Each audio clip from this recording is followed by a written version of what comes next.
न तू करेलू घमंड हो, हरदम रहे तोहर गरम महमंड हो। अरे क्या हो तनी हमरो के बताओ।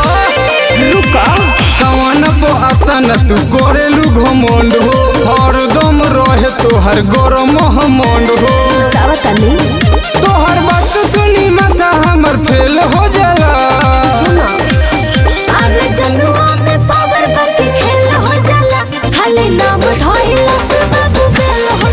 अच्छा बड़ा सारा माफिया भी फेल हो जाला, खाली नाम धइला से बाबू बेल हो जाला।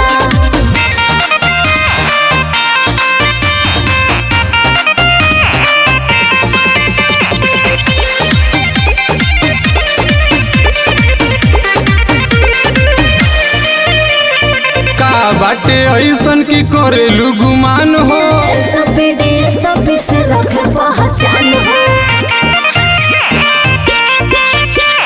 का बाटे ऐसन की करेलू गुमान हो, सब से रख पहचान हो।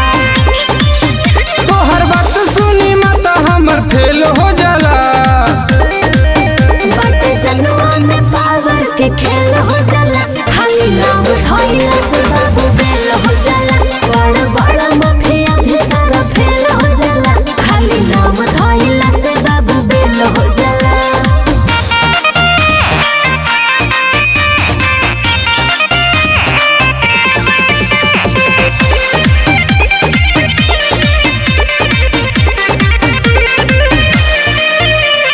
केतनो में होई रही हमारे नीचे, करेला मर्डर पर शासन के बीच। केतनो में होई रही हमारे नीचे।